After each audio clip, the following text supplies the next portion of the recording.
Boom, boom, boom, everybody. I just checked the real-time solar wind before going live. I'm just jotting down my notes, my data on my pad here, and holy cow, things just jumped up to a new level. This is no joke.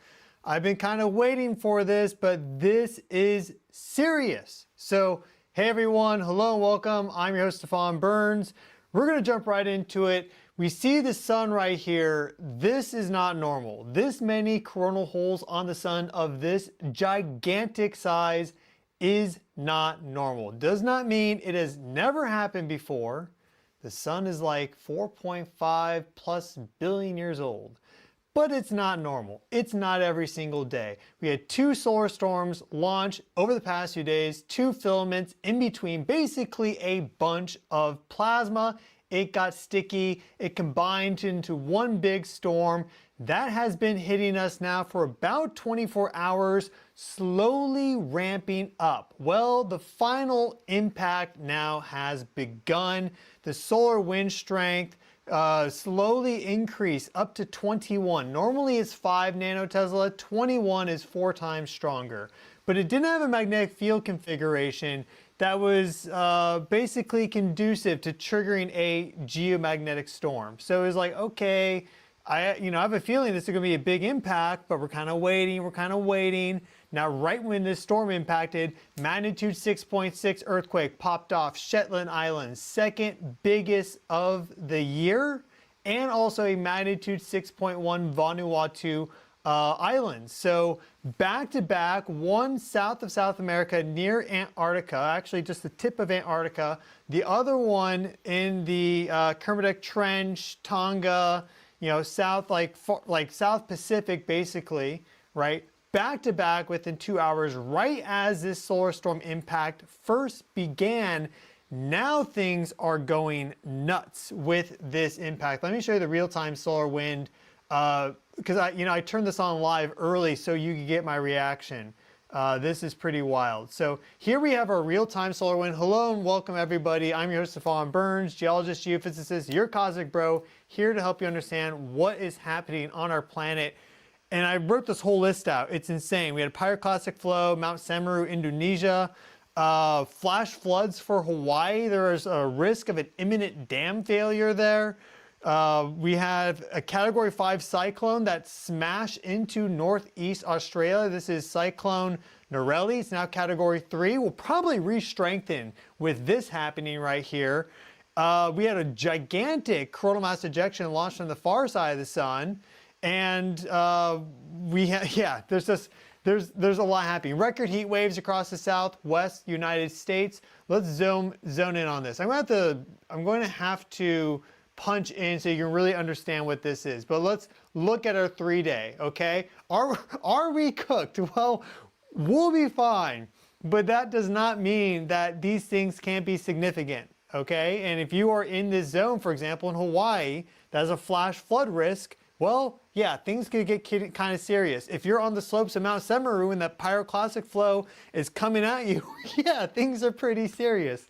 But in terms of these solar impacts, we're talking about big disturbances to the magnetic field, lots of magnetic flux. This can disrupt radio communications, power grids. This can disrupt satellites in space. There are now more than 10,000 Starlinks in space. Back in 2019, there were only about 2,000 to 3,000 active satellites in space combined. Now just one mega constellation from one private company outnumbers the amount of satellites that we had just about 6-7 years ago. So we're just like 2 to 3 days away from Kessler syndrome, where we have a runaway chain reaction with satellites and things hitting each other, creating debris, this whole debris cloud, if a big enough solar storm impact comes in and causes there to be enough satellite failures. Okay, so we see that conditions were normal. We're looking at a whole bunch of stuff here. What does this mean? We're looking at our magnetic field. This is a measure of force, right? There's different fundamental forces in nature. You have the electric force, the magnetic force, or electromagnetic force. We combine them together.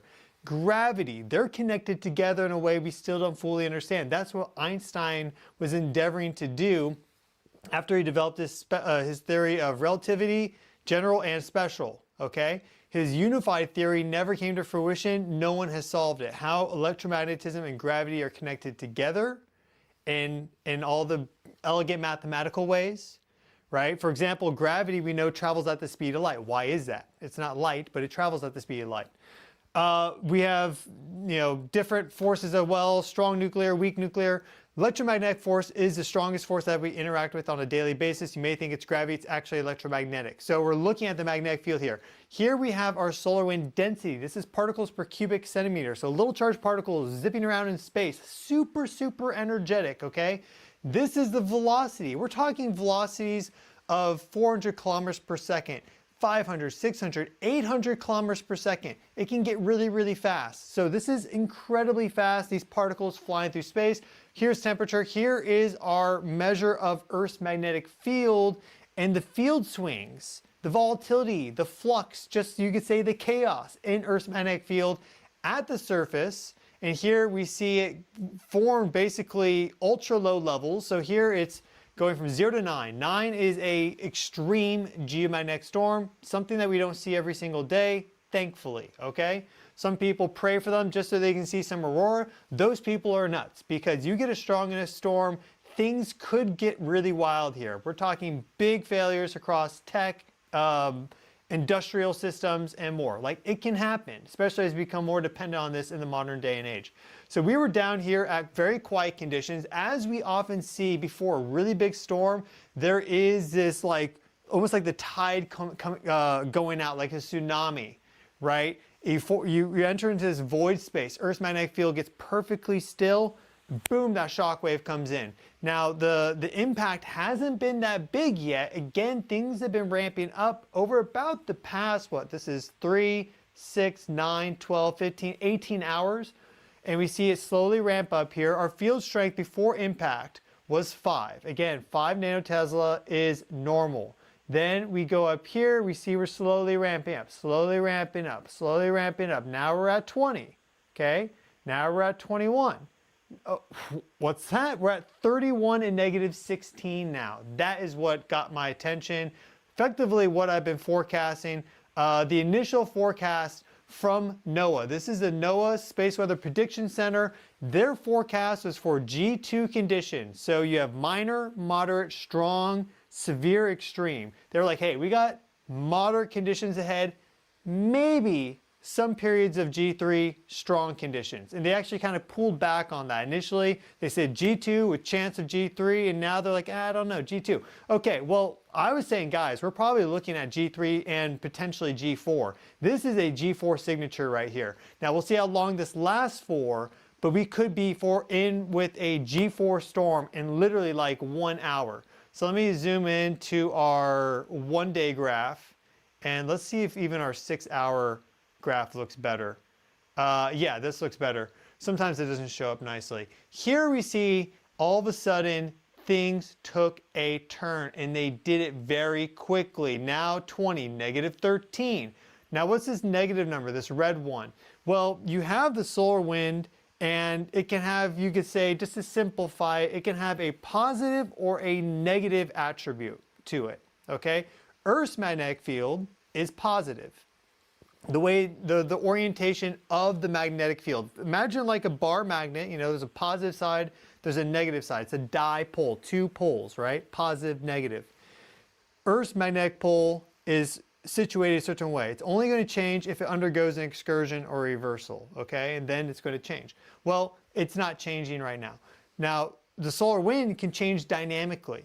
So when it goes negative, Earth's field is positive, the two connect together really nicely, and all this solar energy gets injected into Earth's magnetic field, the plasmasphere, and we start feeling that energy across all of Earth's different geophysical systems, from outer space, the exosphere, right, again, the magnetosphere, the plasmasphere, down to the ionosphere, the uppermost part of the atmosphere, which is slightly charged with plasma, down into the atmosphere, the troposphere where we live, where there's these weather systems like these cyclones and more, and then down into the crust of the Earth, into the lithosphere, the asthenosphere, the mantle, the core, right? So we see that this flipped negative and then it suddenly strengthened dramatically just in about the past 10 minutes. So jumping from 20, 4 times stronger than normal, up to 30. That's 6 times stronger than normal. See, I'm not AI. If I was AI, I could just spin that little finger off of my hand right there.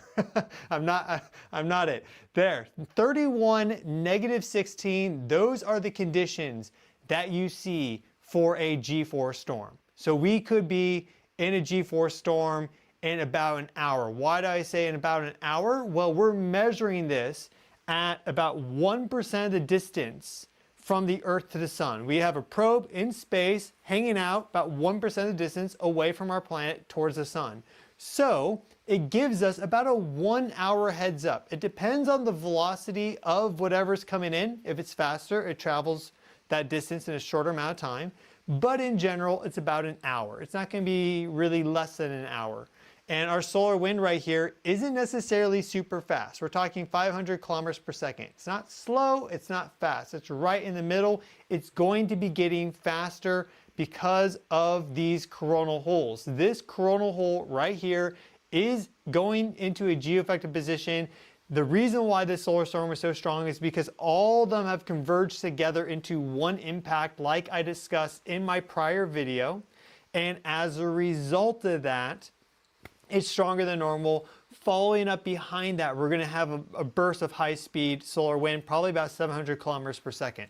Well, going back to our data here, and we have a lot to cover today, folks, so you better buckle up, like get the seatbelts on, all right, because there's a ton. I want to cover everything before we go into anything else, all right, like a question and answer or something, because I want to give everyone their due, right? The people in Australia are saying talk about the cyclone, because yeah, it's a Category 5, the strongest of their cyclone season. So we're going to talk about flash flooding in Hawaii, big deal. There's a dam there that's like literally about to break. They're hoping it doesn't overflow and break. That's a big deal. So everything will get its due.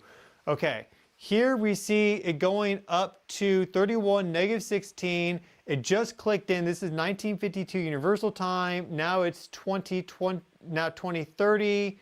So it's been about 40 minutes. We're going to start feeling this impact in about 20 minutes.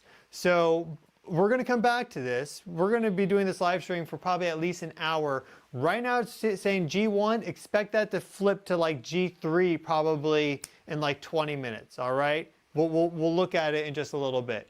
And it looks like it's strengthening even more. Now it's 32, negative 16.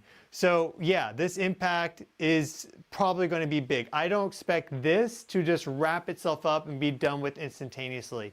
Typically, when we get a big impact like this, it's a longer duration event. Again, we had 2 coronal mass ejections launched our way, 2 filaments in between, and a co-rotating interaction region from that coronal hole, high-speed stream, all combined together. These are fairly unique space weather conditions. We don't see them every single day. We have reported on them before on the channel. We've seen a lot of crazy things before in terms of space weather across the years that I've been doing this, okay? January of this year, we had a near Carrington level impact. February this year, we had some pretty crazy stuff happen. Going back to 2025, 2024, 2023, but you don't see this every single day. So before we get into our earthquakes, I have an announcement to make, and we have, there's a lot to do, but I have a website, a business that I make products, herbal coffees and tea blends and more. I just want to let you guys know that everything's fully in stock right now. And there's also merchandise. So if you're a fan of the channel, you can pick up some merchandise from the channel. These shirts are all 100% cotton, really great stuff. Everything here available from the United States. The update for you guys, for those that shop here, that are supporters of Earth Evolution, this is the website. The herb coffee has now been discounted in price. So it's no longer $27, it's now $24. The reason why is I have better suppliers now. And they have lower prices. So I was able to drop the price for you guys. So I wanted you to know that. The other reason I'm mentioning the herb coffee right now is the fact that during these sort of solar impacts, this is what you want on hand. Because these powerful solar storm impacts, the geomagnetic storms, they trigger your cortisol. They really get it spiked up, okay? it interacts with you in a variety of ways, a myriad of ways, okay? So if you have herb coffee on hand, or something like this, I mean, you don't have to buy this. You could buy the Four Sigmatic stuff, but this is basically the best that you can buy on the market. You're not getting that cortisol spike from the coffee because it's only 50% coffee. The other 50% is roasted chicory root, roasted dandelion root, and organic lion's mane mushroom. All this is all organic. The coffee is single origin, shade grown, organic, Peruvian. It's unbelievably good, medium roast. It's like incredible. Now it's only $24 per bag, and I just want to let you all know that. You can look it up in the video description. All the other stuff too. It's amazing. I don't talk about this probably often enough, honestly. But those of you that know, you know. If you don't, well, now you do know. So one other thing just to show you here really quick. If you do go to earthevolution.com, you can go to the energy analytics page. So it's earthevolution.com /energy-analytics. You can see that right up there, right? That's also linked in the video description. Here, there's a variety of data products that you can see for what's happening in terms of like Earth's magnetic field, the radiation belts, earthquake activity, Schumann resonances, auroral activity. The solar stuff right now is kind of down. There's some issues with the NASA servers, but you see that all here. Now, if you look here, we see that the global seismic activity is at high levels for today. That's because we had a magnitude 6.6 earthquake strike Antarctica and a magnitude 6.1 strike the Vanuatu just about 2 hours afterwards. So boom, boom, really quick, a big seismic burst, almost saying like, hey, solar storm impacts here, because they came in right before and right after that solar storm impact. And it's equinox. So hello, like, welcome to spring if you're in the northern hemisphere, to fall if you're in the southern hemisphere. This is the vernal equinox, and that's already a very, very powerful energetic moment in time. Keep in mind that the Saturn-Neptune Great Conjunction, a once in every 36-year planetary resonance, occurred precisely where the sun is right now. If we keep a local reference frame, that's the tropical reference frame. If you know this stuff, great. If you don't worry about it too much. If you look at our local reference frame of the solar system, they met up in the sky exactly at 0 degrees of Aries. Again, the tropical reference frame, or basically the equinox point for spring, the vernal equinox point. The sun just crossed over to that point. That great conjunction was back on February 20th. So just exactly a month ago, and boom shakalaka, the heat's coming in, big solar impact, right? Well, you know, you can't make this stuff up. It just constantly self-affirms itself. So here we see our USGS latest earthquakes map. We'll see the location of these earthquakes. We're going to talk about earthquakes more later on in the video as well. I want to show you some of this connection between solar activity and earthquakes very clearly, especially at the coronal holes, because that is the key. If we pop the coronal holes back on screen, this again is not normal. This is gigantic. This one's also huge. The difference is that this one's closer to that equator, so it's hitting us with this high-speed stream. This gigantic coronal hole in the southern hemisphere, quite well below the equator, shooting a whole bunch of high-speed, low-density solar wind directly below the Earth. That probably also affects our energetic environment, though in a less direct way. So this is like basically taking up the entire front part of the Earth, the sun right now, in that central position. And well, right as that went Earth direct, right here, that's right when these two earthquakes popped off. That's what the sun looked like right as those earthquakes popped off. If you look at the record of big earthquakes, I'm talking big earthquakes, we have these guys right on the front of the sun in front of the Earth. So there's something to this. I think I may have made a new leap in understanding as to what that is, but I need to do a bit more research into that first. It's basically the high vibrational light flux is reduced from these coronal holes that interacts with like the ionosphere Earth capacitor system, and I need to do more research, but it's all of a sudden making a lot of sense. And it already made sense before, but now it's really making sense. So if we go back here, we see the location of this magnitude 6.6. Let's put this on only there. So you see it's south of South America in the Drake Passage. We've been having a bunch of magnitude 7 earthquake activity here over the past year.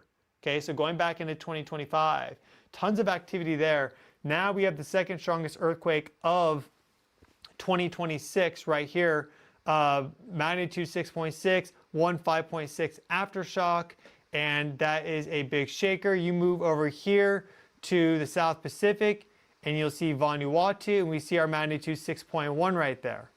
So look at the times. Let's actually move, well, yeah, let's search for largest magnitude. Look at the time. We have 6.6, South Shetland Islands. That was at 002202 Universal Time, okay?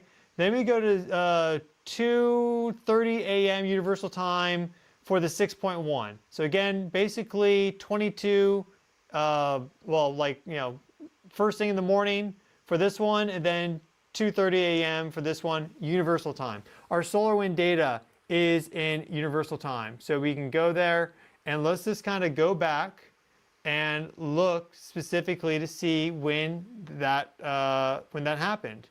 We go here and we're going to have to go further back and look right here. If we go to 22, that is when right, let's just say right there. Okay, that's close enough. That is right when the magnitude 6.6 popped off. You see the solar storm impact has not come in, but right there is where it did. So in that void space, right before impact, right when those coronal holes were exactly in front of the Earth, we had that second biggest earthquake of 2026 thus far. Then if we go to 2:30 right here, that is when we had the magnitude 6.1 Vanuatu just after the solar impact. The level of significance here is made a little bit more clear when the last magnitude 6 earthquake that we had was all the way back on the 13th of March.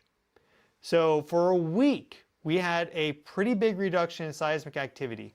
Nothing's happening, okay? We had a high-speed stream impact from the sun at that time, in that time frame, but that was actually, I think, back on the 13th as well.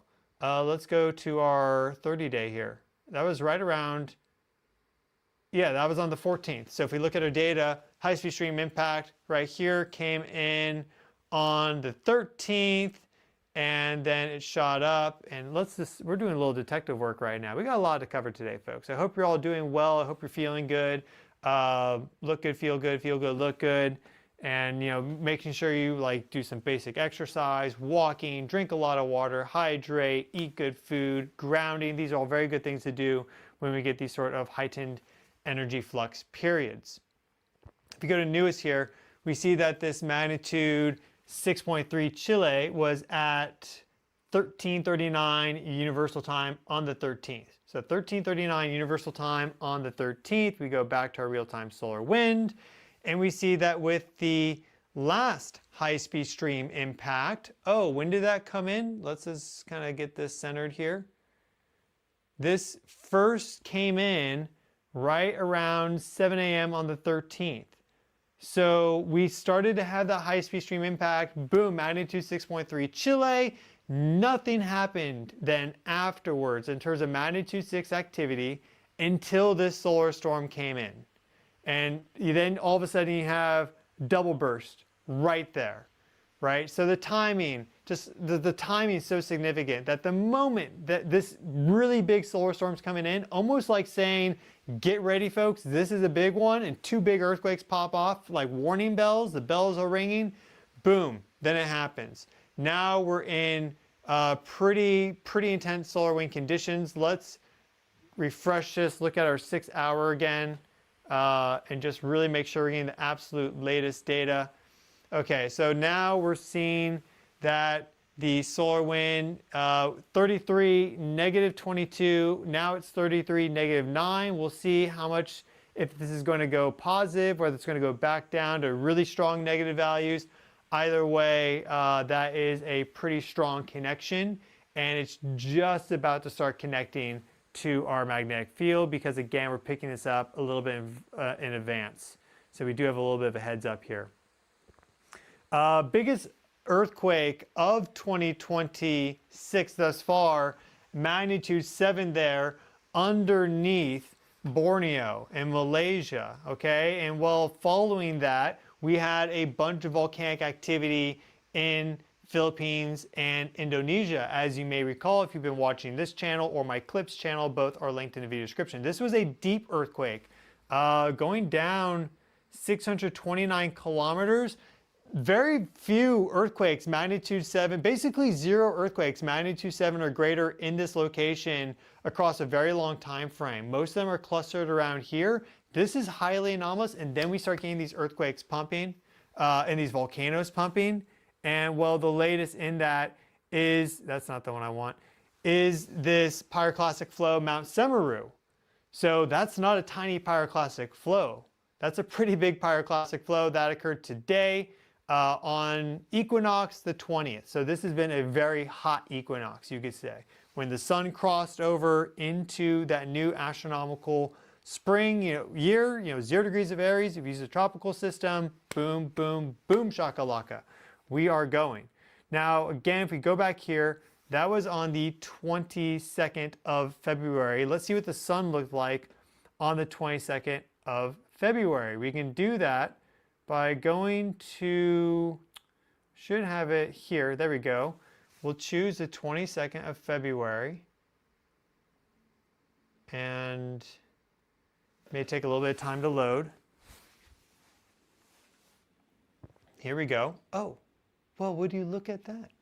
Oh, what are the chances? Oh my God, what are the chances? There is that coronal hole that we've been talking about. And that makes sense because the sun has a 28-day rotation period.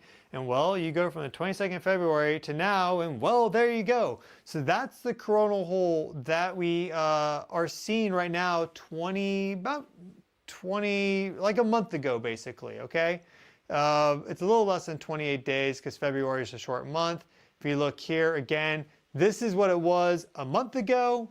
This is what it is now. All right, that's a bit of a change. Again, one more time, a month ago, now. It has evolved big time, folks. So that magnitude 6.6 may not be all she wrote. We may get a bigger quake to follow. I would not be surprised. Like with everything that's happening and those two coming in right as this storm first hit, it was just like a baby impact at the beginning. Now it's really heating up. Like we could really be in for a big quake in the next 2-3 days. That is certainly possible.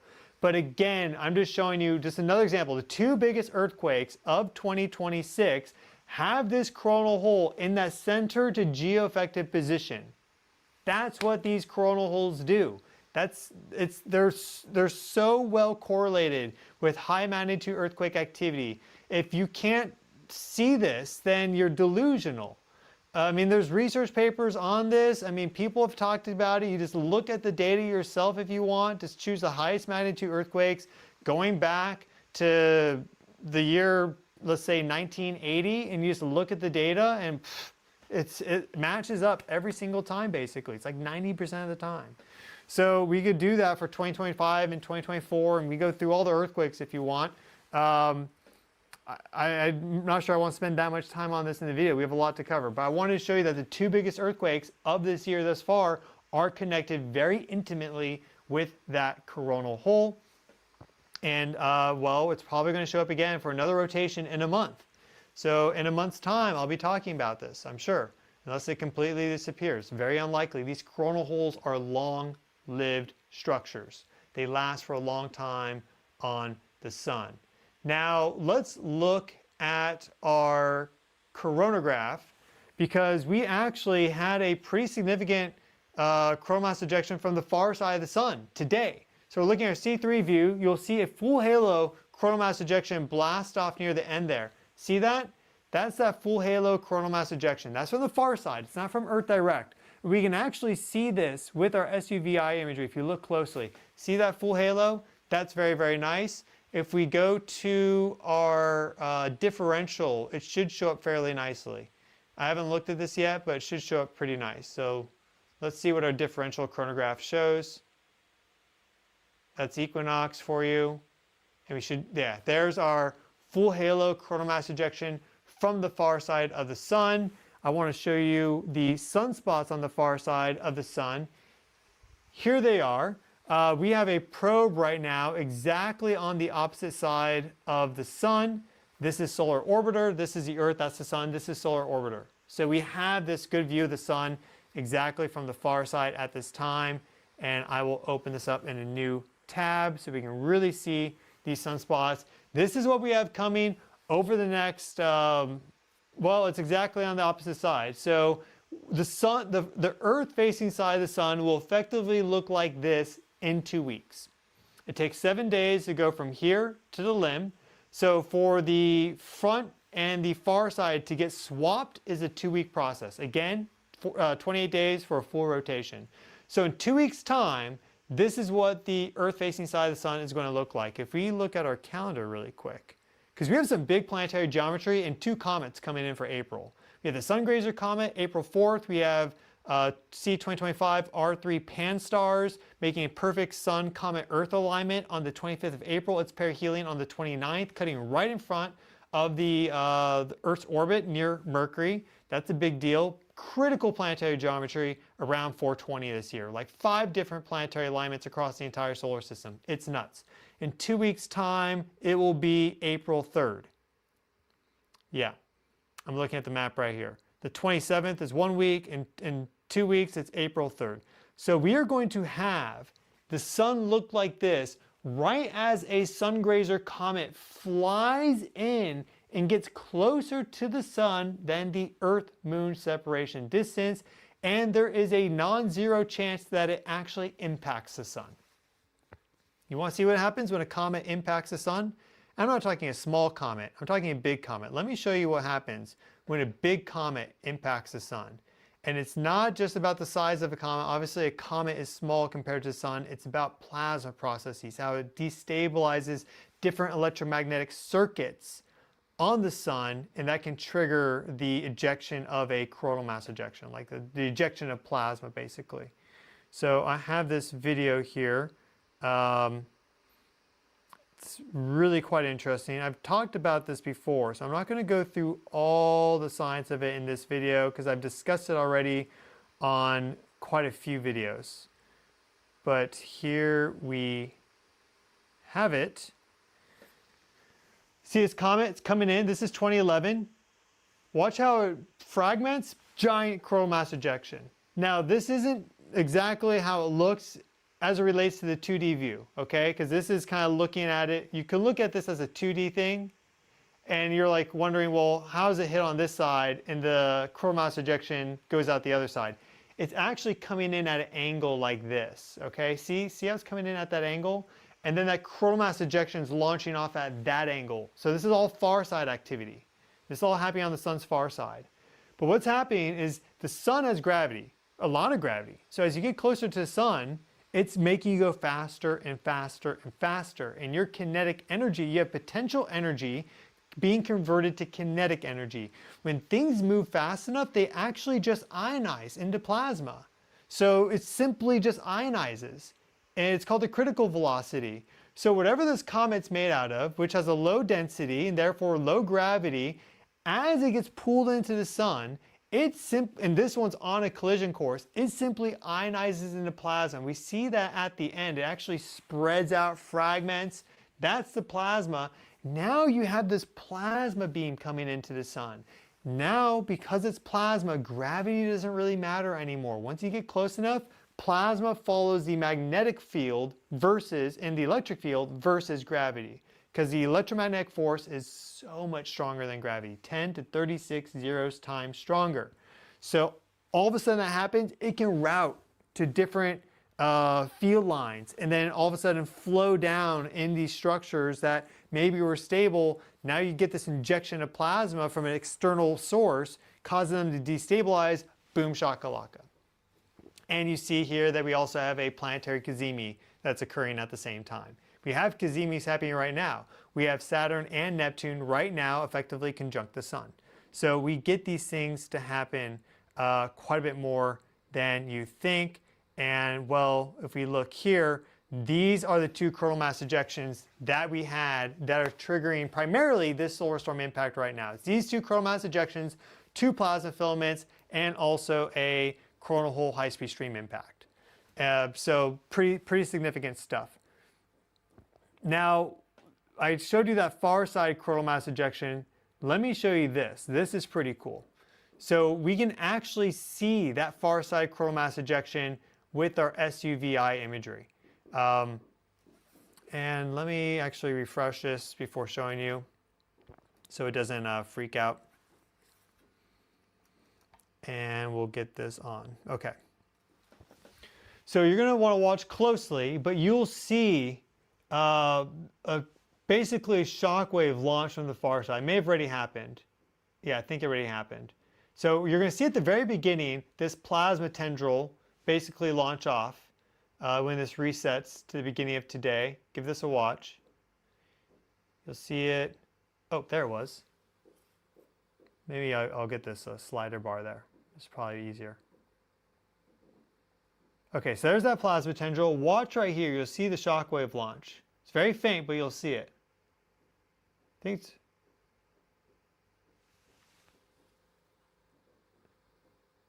think it's coming up right around here. I'm having to look through like my second screen, so it's a little difficult. Let's go back to our chronograph so I can get the exact time so we can really nail it down. It launched right around noon. Okay. So we can go here. Yeah, there it is. You see that? See that? Yeah, see that right there? See that? Look at that. That is that coronal mass ejection. That's a big boy. It's fast. That launched from the far side, showing that we have big activity right now on the sun. So as a result, in 2 weeks, right as a sun grazer comes in, at least at this moment in time, these sunspots have some pretty big potential, some Chuck Norris potential. May he rest in peace. So that's happening right now on the far side of the sun. Let's look. Oh yeah, we're cooking, folks. Our magnetic field is now in pretty serious territory. Here is our magnetic fluctuations on the planet, and if it's red, then you know it's pretty big, okay? This goes from 0 to 400, and the field is really swinging right now. It's really going wild. So these are big magnetic field, and look at that impact. See how that changed? I mean, this is no joke. This is really, really ramping up very, very quickly, just as forecasted. Again, saying I think this is going to be stronger than expected. Let's even see. Let's see what the forecast said here. They probably haven't updated this yet. Okay. Geomagnetic field is expected to be active. G2 conditions. Additional G2 storming likely with G3 conditions possible on the 21st. It's the 20th today, right? So they're saying G2, G3. We haven't hit any of these yet. But with this solar wind coming in, that's very, very likely. And if you're not following me on X, you may want to do that. I post a lot of intermittent updates here on the channel. So this is a good place to go. Just scrolling down here to show you.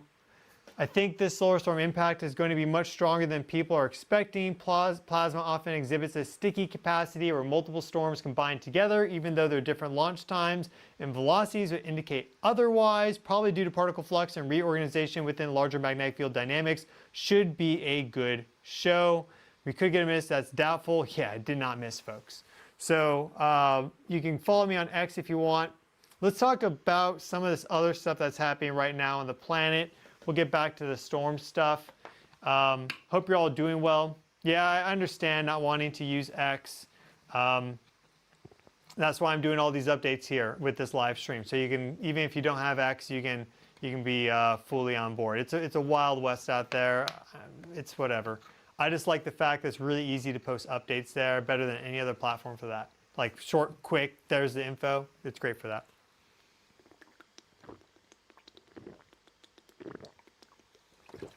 Okay.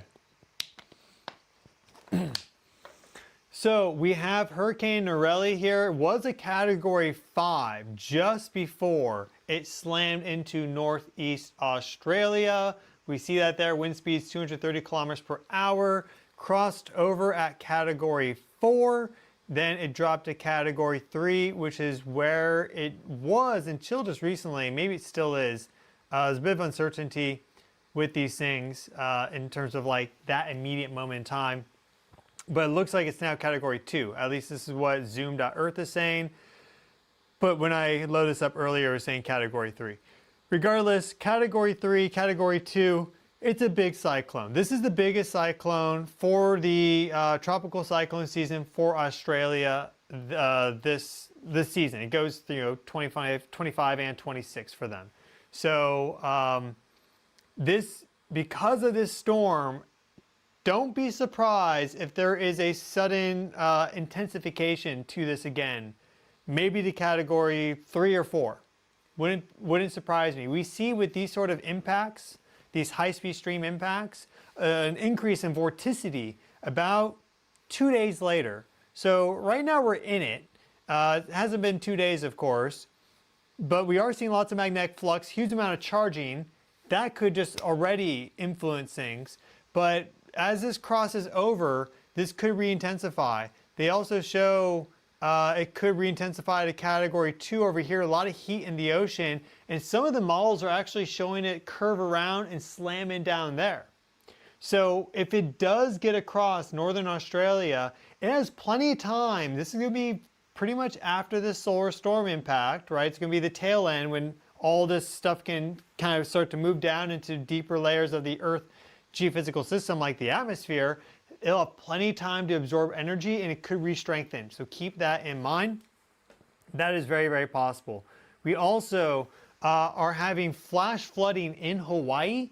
There's been just massive downpours of rain in Hawaii since the eruption of Kilauea, the last one, episode 43.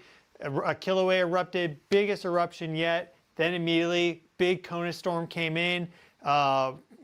You have Kauai, you have Oahu just getting drenched with rain from that Kona low, that Kona storm. Of course, Maui, the other islands, Big Island, though Big Island's been a little bit more sheltered than the others, a little further away from it all.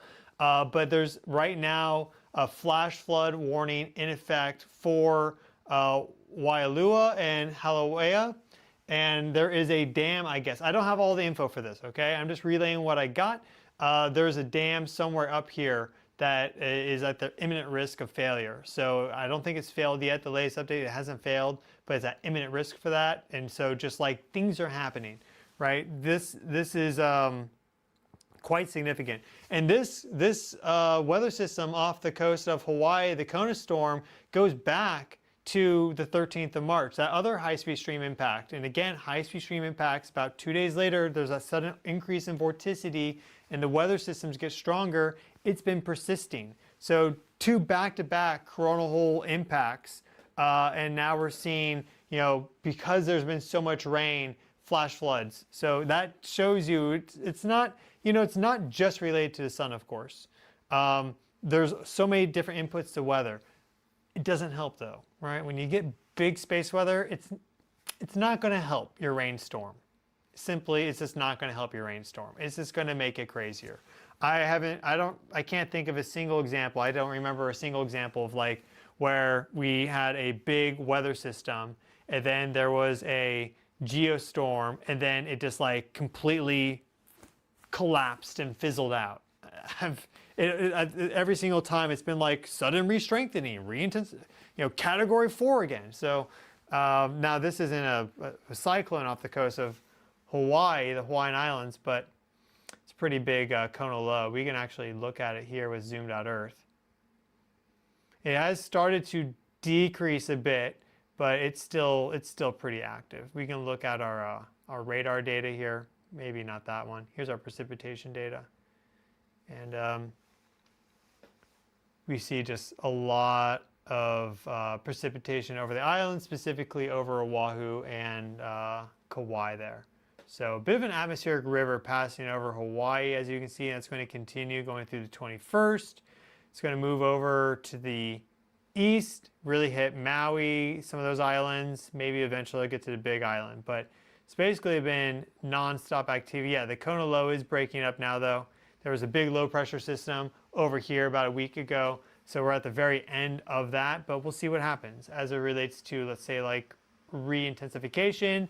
And just want to kind of finish up this report. I think I've covered basically everything. I mean, big heat wave in the southwest of the United States, tons of heat records broken.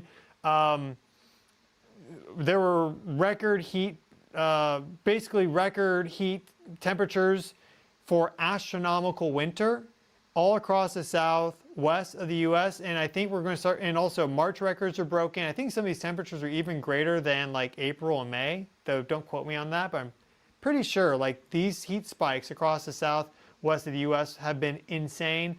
And we'll see if we continue to get heat records broken. There's a big heat dome over the southwest. But here we see equinox.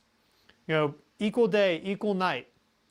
So right now the tilt axis for the Earth is such that it is perpendicular to the Sun-Earth alignment, which allows for a stronger connection between the space environment and Earth's magnetic field, the plazosphere.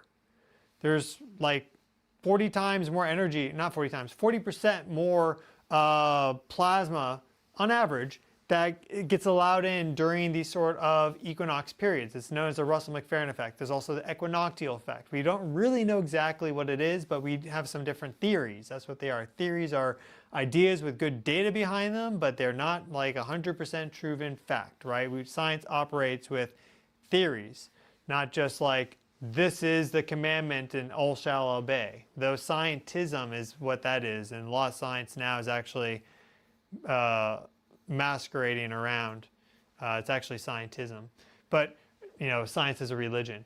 Here we see equinox, really, really cool. I want to show you what I saw today. I'm in Rome right now. I'm about to go back home. Travels are coming to an end, but I remembered that during equinox, the Pantheon has this amazing alignment to it. So you get the light coming in through the oculus to hit the opening of the big gate, the door, perfectly at noon for equinox. So I rushed down there and I was able to get it perfectly on time. This is the largest freestanding open center dome in the world, built by the Romans 2,000 years ago or so. I mean, it's really an incredible structure, unbelievable energy there. During solstice, the light comes straight down, which is really incredible. During equinox though, because of the tilt angle, it's actually coming in at that angle and therefore perfectly illuminates the entrance of the Pantheon on equinox, or today the 20th of March. So yeah, tremendous amounts happening right now. Gigantic coronal holes, big solar storm impacts, big earthquakes, magnitude 6.6. I didn't show you that. Let me show you this energy. We see, you know, again, that was down in Antarctica. This seismic energy isn't just localized to that location. Now, where that is, it's going to feel it the strongest, but we see these waves propagate even all the way through North America. Again, this is happening south of South America, Antarctica, and it actually goes up all the way through North America. And if you watch closely at the end, you'll see reflections that travel around the other side of the globe come back in right there. Check that out. So when you have a big enough earthquake, the entire Earth is vibrating, shaking, resonating. So again, right as that solar storm was about to hit, just before it hit, in that void space, Earth let out this big earthquake, vibrated, solar storm impact came in, and then another magnitude 6.1 hit Vanuatu. And now with these coronal holes, I think we're getting something bigger. Personally, I think we have something bigger than this coming in, the 6.6. Because that, I mean, this is not an everyday occurrence, folks. I've been tracking this for a while, not forever, but a while. We've seen this before, but not that common. It's been a while since we've seen coronal hole action like this. Gigantic, taking up huge amounts of the southern hemisphere, northern hemisphere. We're in that impact right now. Let's go back to our real-time solar wind. It's showing G2 conditions now. Let's look at it. It's going to go up to G3 really quick. Okay, yeah, G2. Right here, we see that we are still at very strong levels. So it's at 32 nanotesla, negative 12. When we last checked it, it went up to this negative, it was negative 9 at the time, went to negative 5, dropped back down to negative 20, 35 nanotesla. This is big. The longer this sustains, the bigger this storm is going to be. If we go here again, 1950, and it's 2110. So it's been an hour and 20 minutes. If we get this for 6 hours, we are cooking, all right? Like, we're ready now quickly in G2 conditions as a result of this. And this just started hitting. Again, the lag time is about an hour. So we hit G2 here, yeah. The majority of that, this is a 3-hour average of magnetic activity on Earth, okay? And we've only been interacting with this structure now for about 30 minutes maximum. And that 30 minutes was strong enough to paint that entire 3-hour average as a G2 geomagnetic storm, 5.67 or a G2 minus, we could say. So we should look at our HP60 index to see what that's saying. So it's ramping up. We're at level 6 right now, but again, as this continues, it's going to get stronger and stronger. I think what's going to happen is I'm going to go to bed tonight, I'm going to wake up, and I'm going to have to immediately give you an update, and it'll probably be time when most of you are going to sleep if you're in the United States, Canada, Mexico, South America, anyone in that part of the world. You'll be getting ready for bedtime. You may be asleep already, but I'll release an update, and then you'll wake up to that, and there'll be new info as well. That's where I'll post updates on X. But you know, at some point I got to go to sleep. It's 10:18 p.m. here in Rome. So this storm is just coming in. The next 12 hours is going to be really key. If this structure stays the way it is, let's zoom out to our 1 day. At this strength, roughly even, right? 32, negative 18, we're talking G4 storm. It's just coming in. That's why we're only at a G2 right now. It's just coming in. This is going to G3. This is almost certainly going to G4. Because here's the thing.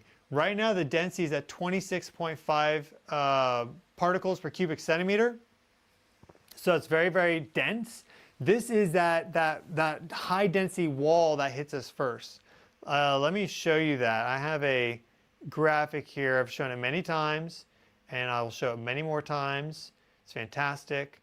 I made it myself, and here it is. Here we have our high-speed stream, the coronal hole. In front of that, imagine this little square actually encompassing the entire thing, right?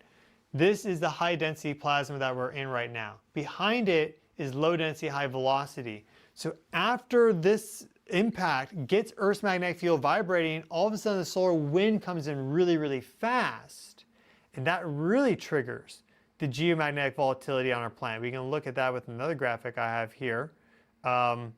This is of a coronal hole high-speed stream impact. And this is what happens. So see that compression? We'll see again the coronal hole rotating in view when this video resets. But Earth's magnetic field is more expanded, and then as a high velocity solar wind comes in, it really crunches in on Earth's magnetic field. We'll see that there. Things are normal. You know, the solar wind's flowing by. Then that high-speed stream comes in, Earth's magnetic field gets compressed, geomagnetic volatility goes up, and we're not in that high-speed stream yet. We're just looking right now at the initial high-density co-rotating interaction region. We can go back, just as we did the earthquakes, we can go back 30 days to see the prior transit of that coronal hole high-speed stream to see what happened. So let's do it. Let's look at it. We can scroll back in time to the beginning. And we'll see it. I think this is it right here. I just want to confirm. Yeah, let's just zoom, choose that data. Okay. Here is our data going back about 34 days or so. Here's the high-speed stream from the coronal hole a month ago, which did not look anything like it does now. I already did the comparison for you. If you watched that, if you didn't, just scrub back in the video, you'll see it. Let's look at the final velocity that we achieved as we are firmly embedded in that high-speed stream. Again, this is density, this is velocity. So we see the orange there, it spiked up to 10, 12, 14. Then as it really came in, it started to reduce down, okay? We see the velocity though went all the way up to 687 kilometers per second. It actually basically hovered right around 700 kilometers per second as we were in that high-speed stream. And then you see we had some geomagnetic volatility at the beginning of this impact. Because of that density, the magnetic field structure is quite a bit weaker than what we're seeing right now. Again, we're up at 33, negative 15 as of this moment. And this never went beyond a value of 13 and 10. It was like northward the whole time. So this is much bigger. But we see that we went up to 700 kilometers per second. And right now we are at about 500. So we have another 200 kilometers per second to go, effectively. We're probably almost guaranteed to see 650 kilometers per second in about maybe 24 to 36 hours. But I wouldn't be surprised if it actually gets to 700, right in that range. We're looking 650 to 700 kilometers per second in probably about 18 to 36 hours. So yeah, we're going to see further amplification. Look here, the last coronal hole high-speed stream, we had that plasma density spike right there, going up to 15, 10, negative 6. Okay, that gave us a G1 storm right there, 4.67, G1 minus. Then the high-speed stream came in. That's when we got the G2 conditions for 9 hours. So we had a 9-hour G2 storm. You see that the solar wind there didn't have to be super crazy for us to get a G2 storm. 9 and negative 5, 9 and negative 6, not 10 and negative 8. Big whoop. Right now, we're at freaking 33 and negative 15. We're actually way higher. And it doesn't scale linear. This isn't like a linear scaling. It's quite a bit more than that. So 31, negative 18. So this is quickly going to get to a G3 storm. Then it's, like I said, I think G4 is really, really likely. I don't want to be, the jury's still out at the end of the day, but basically based on my expertise, it's almost guaranteed. This latest data is like the nail in the coffin for that. So G3, G4 storming almost certainly coming in over the next 8 to 12 hours, sooner than that, right? Again, it only takes an hour for what we're measuring here to reach us. We are now in this. So we are now in this. It takes a little bit of time for it to build up, but not that long when it's looking like this. So big impact right on equinox, just as forecasted. Right? Just as forecasted. If we go to, well, yeah, if we can do this really quick. We go to youtube.com/Stefan Burns. This guy. Love him or hate him. Hopefully love him. But, we were talking about this stuff. Let's see what we're saying. Equinox is coming and the dominoes are about to fall. Now, that's not saying the world's going to end. Basically, I'm saying we have something bigger coming in, right? Well, there's the big storm came in, baby. And, well, yeah, the Earth's not ending in terms of it spiraling out of control, but like Category 5, strongest cyclone in the season for Australia. Biggest solar impact now since mid to late January. Second biggest earthquake of the year. Equinox. Whole bunch of things. Flash flooding and dam failure potentially Hawaii. Like you could build the case. And I rest my case. So with that, I'm going to sign off. Just again, a friendly reminder that the herb coffee is now reduced in price permanently until inflation kicks it back up again. Reduced in price, $24, no longer $27. There's no sale active at this time, but it is $24, and that's already more than a 10% discount over the old price. The quality of the ingredients is actually better than it was before. We've found better suppliers at lower price points. So recommend you pick some of this stuff up. Spirituality is also really good for these sort of solar storm impacts. helps calm the system down. Tranquility is excellent. All of them are fantastic. I actually recommend you pick up all of them, give them a try. So yeah, that is what's happening, folks. A lot happening. That is what is happening. I will do a very quick Q&A because I saw some stuff has come in, but it's pretty late here, so I'm not going to spend too much time answering questions. But super sticker from Anne, thank you so much for your contribution. And Jason, thank you so much. Look, just got another sunburst an hour ago. Did we get a solar flare? Let me see what you're talking about. Maybe I don't think so. Okay, no solar flare, but we had that far side coronal mass ejection. Maybe that's what you're talking about. And Gray Scout Epsilon, 3-eye Atlas disappeared right before several new moons orbiting Jupiter. I believe they've picked it up, and there's been some observations of it since its transit to Jupiter, but I need to look into that to confirm. I know the ephemeris data has been updated for 3-eye Atlas, but I think there's been some new observations of it since the 16th. But regardless, thank you for your super thanks. I'll look into that. Margarita, thank you for gifting the memberships, and same to you. Universe, thank you so much. Brittany, thank you so much for the super thanks. It's very much appreciated. And Thea, thank you for being a member for 9 months now. The sun is reacting to humanity's awareness. Amen, amen. Alien.gov and aliens.gov, both registered by the United States government 2 days ago. Yeah, how could I forget? False flag or Project Bluebeam or whatever, I don't know, but certainly the alien disclosure UFO story continues on as it will. So we'll see what happens with that. I really don't trust anything that these people say, and I would recommend that you don't either, but you know, everyone's welcome to their opinions and beliefs, so long as it doesn't hurt other people. Lady, thank you for being a member. Hill Jackal, thanks for gifting 10 memberships. That is awesome. And Cedric, thank you for the super thanks. Imagine if half the viewers did this. I'm not sure what you're talking about, but thank you for the super thanks. It's appreciated. And another one from Hill Jackal. Thank you for the very generous super thanks.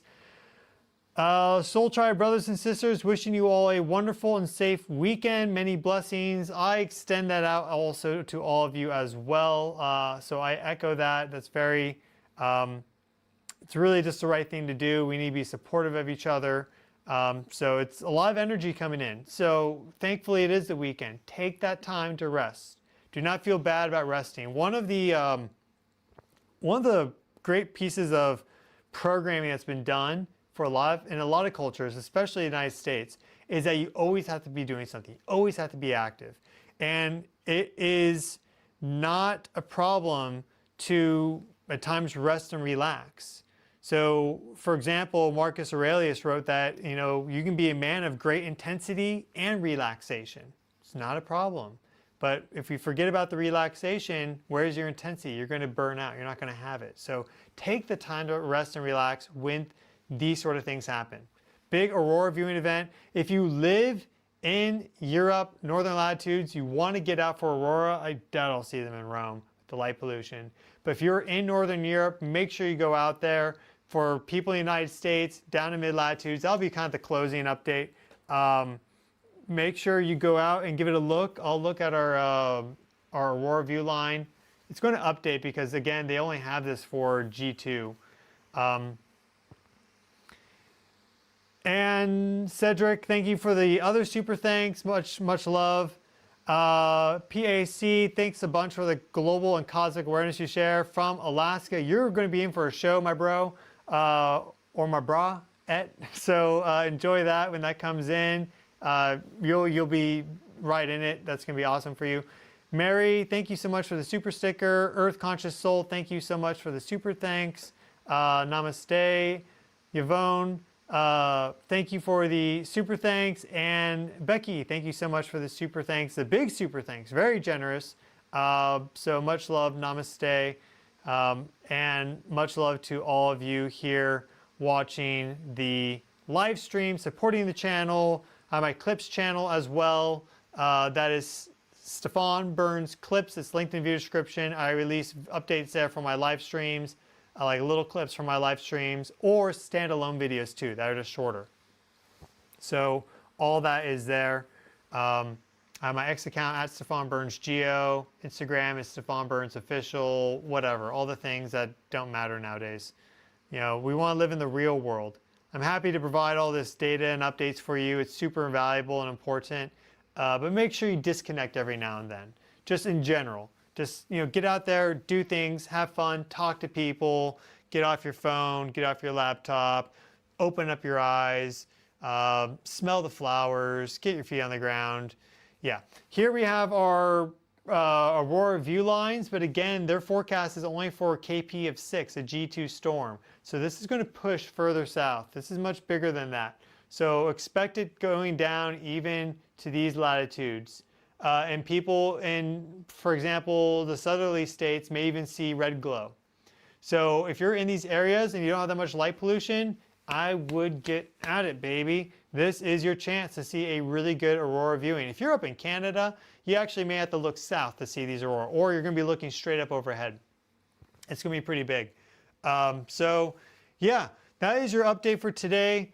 Thank you all so much, everyone. Wishing you all lots of just best wishes for you all. Lots of love and light. Please take care of yourselves. I'll see you all very soon.